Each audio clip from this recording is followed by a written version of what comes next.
Hello friends, SentinalH here, and welcome back to part 3 of our Victorian tower build here on the Revolution 3 Let's Play world. So hopefully this will be the last episode, and I can get this finished, and it'll be awesome. Okay, so looking at the upper room on this tower, we need to divide each of these flat faces into 3. Every side is divided into 3 by, well, there's 3 pillars on each side, right?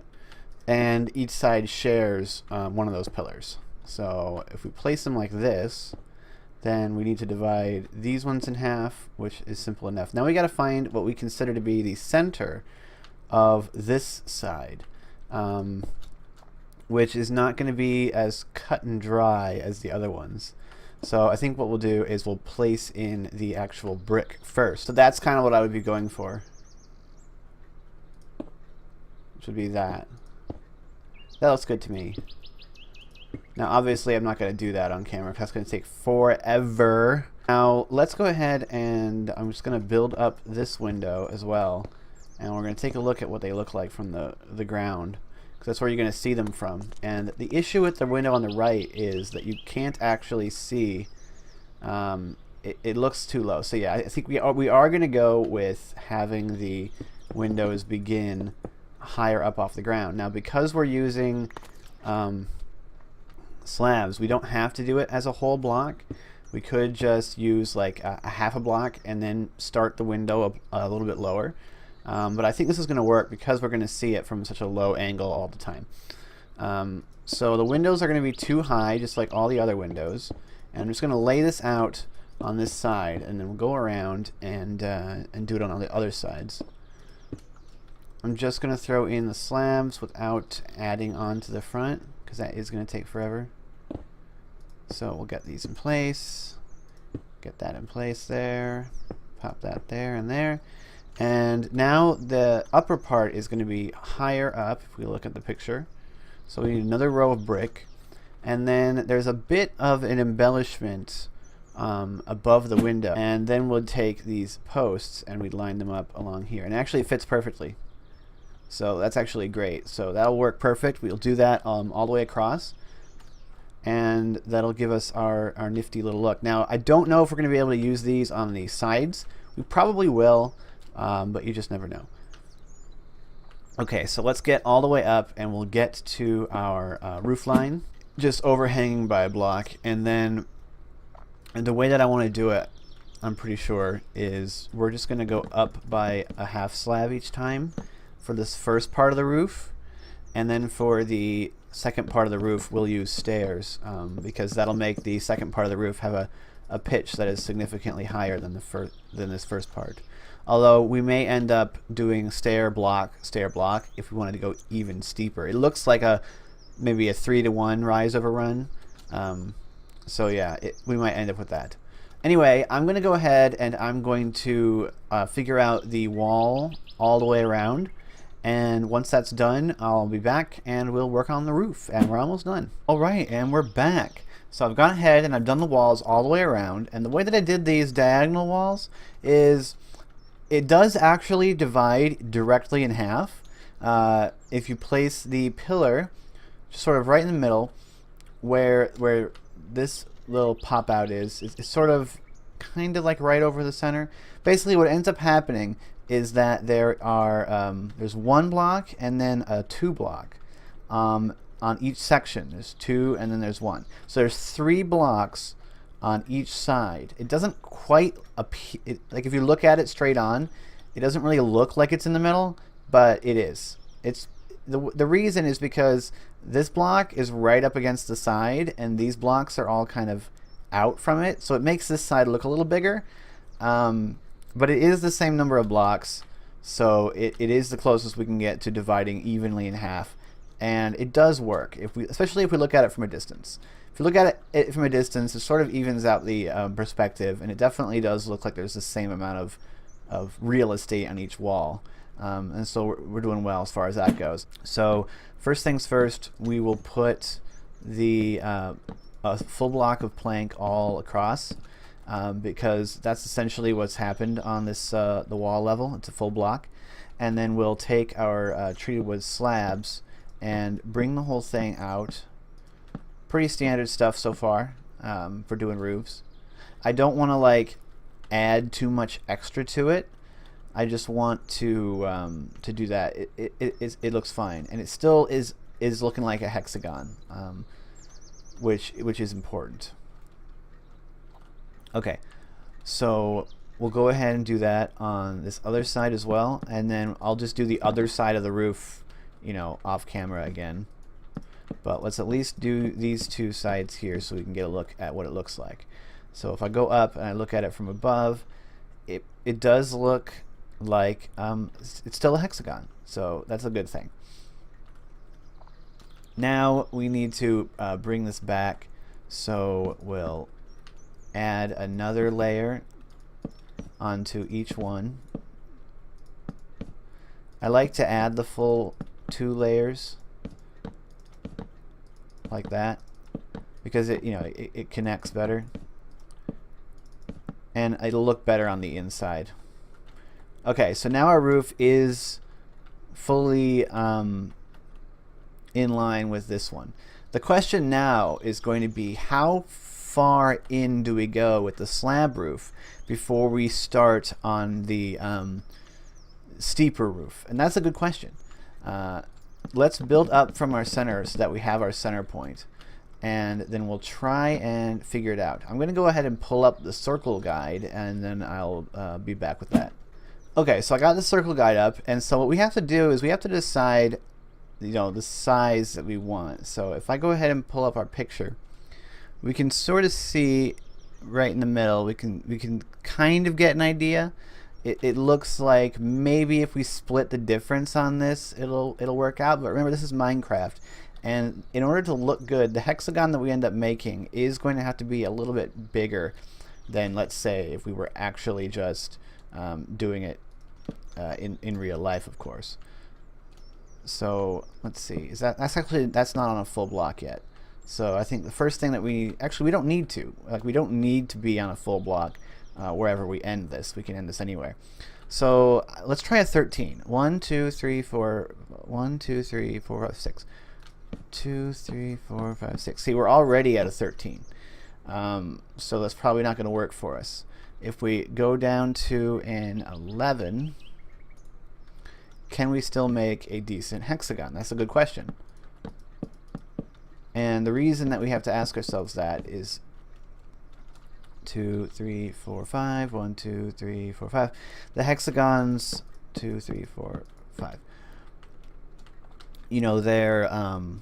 They have less blocks in them, essentially less detail than the circles. So whenever you remove blocks, you run the risk of making it look not good. The detail level goes down, and so the potential is that it won't look like the shape you wanted it to look like anymore. So we're going to put the flat sides on the same side, remember? And so since this is 1, 2, 3, 4, 5, we need to go in 1 and then do 5. So we'll do 2 on each side, and we'll do that on both sides. And then we'll place our points where they go. And then, as usual, we will connect these points together. So we'll do 1 there, and we'll do 2 there, because I always like to do it that way. And what we end up with is a hexagon. So it does indeed look like a hexagon, which is always a good thing. It's obviously up too high, but I just did it so that we could get a look for what it looks like. And the question is, how high are we going to be able to go with this? And actually, I think this is going to work out quite well if I drop it down a little bit. If we look at our picture now, we go back to our tower. Stop it. The central hexagon needs, that part of the roof needs to go up at a pretty steep angle. All right, we're back, and the tower is complete on the outside. So I'll show you the roof. We've got 1, 2, 3, 4 layers of the slabs to get ourselves inward, And then we've got 1, 2, 3, 4, 5, 6, 7, 8 high on the center. The reason that it's important to have such a high center part is since you're going to be looking at this tower mostly from a really low angle, the roof needs to be tall, taller than it is, we need to exaggerate the height aspect of this roof, the center bit. Even though if you look at the tower picture, it's not probably that tall. We need it to be that tall, otherwise you're not going to see it from very far away. In fact, I could probably have just evened this out a bit and made it like even higher. But this is good for me. I like it. So I did manage to sort of maintain the hexagonal shape a little bit longer. It did kind of go away. Basically, every layer, like I would do this layer here, I would then check to see if a hexagon would fit on the layer above, the one smaller, and if it would, if it looked like a hexagon, and if it lined up, then I would do that hexagonal shape. As you can see here, it went in one. It went from 5 to 3 because the hexagon on this layer would have had to be 4, and we can't do 4, so I went down to 3. And because I went down to 3, we just put a block there to fill that in. I mean, we could obviously do something like putting in a stair block, but it doesn't matter that much to me. You're not going to see this roof probably ever. It's the tallest thing around. The only way you're ever going to see this roof from an upward angle is if I build something over here that's even taller. But I really don't see that happening. I mean, this tower is basically the same height as this mountain over here, which was the previous highest point. So this is now like the highest point in the area. You know what I might? So I went ahead and I added the wrought iron. I added it like that. I could probably get rid of the corners, but or put the corners like in like that, but it didn't really matter to me because once again, you're not going to see this from close up. You're going to see it from far away. And as a matter of fact, I think I want this to be taller. This is 5 blocks high. I'm going to go up to 6 and probably just keep adding height to that until it looks right. Not that it matters, because depending on where you are, you won't see that at all. Like, you won't see that the post until you're kind of far away, and then the draw distance, depending on what you have it set to, will start to kick in and you won't be able to see it anyway. So that's what the roof looks like. I'm pretty psyched about it. It looks good. I do enjoy it, and it ties it in with that using the planks. Anyway, we're not done with the tower yet. We need to go inside now. So if we go inside, we can see that we have, let's get rid of that. We have the floors delineated, right? So remember, each floor is 4 high. Oh yeah, and we need to go ahead and just sort of fill these little gaps in where we used to have our window cutouts, but that got changed. So we'll just fill that in. Put one there. Put one there. So we have our first, second. Well, we got to fill that in there. Right, and third floor. Well, 1, 2, 3, 4. This is our 4th floor, and this will also be 1, 2, 3, 4 high. If we go ahead and place another floor here, we now don't have any windows, and we're now ready to come up to where this floor is going to end up being, because this floor I want to be probably right here on this layer. It's going to have the stone in there. It's not going to be just all planks, but that'll be fine that's fine with me. I'm not going to end up really coming up here very often, because remember, the point that I'm building this tower for, and you can use this tower if you're building it along for anything, but what I'm going to use it for is to hide a bunch of waterfalls so that we can place rotary craft hydroelectric power plants down by the base of the dam so that we can get more power, and you won't be able to see all these waterfalls just falling in the sky, and it'll look better. However, if we want to make a way to actually get up here, Of course, we've got a couple of options throughout the whole tower. We need to decide how we're going to get up. So because of the width of this tower, there's plenty of room for staircases. And you could place your staircases wherever you want. We're going to have to light this thing up as well. You could place these staircases wherever you'd like, and whatever type of staircases that you're looking for. Oh goodness, I lost it again. Treated wood. I'll grab the treated wood stairs. That one. And we could very easily just do straight staircase. For instance, we could go up like this. Go up like that. That would get you up here to the floor, and then you just cut that out. Plant a block here. Come up like this. Bring your floor over, and you'd have a staircase. And I'm pretty sure you can put a block right there. I'd actually use an upside down stair. And there you have a staircase, and you could do that right there on this floor, and then you could go ahead and on the other side have one to get up to the next floor. Or you could have ladders. I wouldn't probably do ladders. I don't think you'd do that in a tower like this. You could do a spiral staircase in the center. If I was going to do a spiral staircase, which I'm not, but if I was going to do a spiral staircase, I would do it like that. Just run a post straight up the tower, and then just goes like this. I mean, you'd basically just put a stair on each side and then a slab on each of the corners, and you'd end up with a spiral staircase, a small one. And that's probably the best option for a spiral, unless you wanted to make it bigger or more gradual with slabs. But you gotta be careful. You only got so much height before you end up at the top, and you want to make sure that your stairs will kind of line up with your floors. Yeah. Anyway, that's basically my thought process for that. Now, am I gonna fill out all these floors? Yes, I will, and then I'll cut holes in it where I want to put these waterfalls. But we're going to end up doing that probably on, in an actual episode, because this is going to take a bit. It's going to take quite a bit of doing. But if you don't want to do that, like if you want to use it for something else, this is a pretty nice tower. This upper room here is pretty sizable. It'd be a very good house. This tower would make a very good base, I feel. You have a lot of floors for machines, and then at the top, for modded Minecraft, and at the top you have a nice room.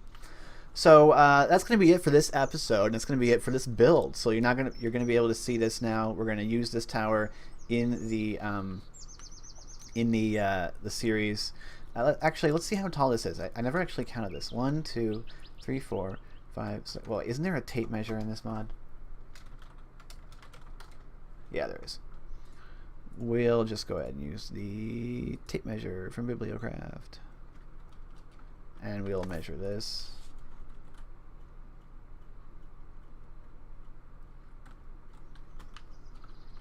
So up to there it's about 38.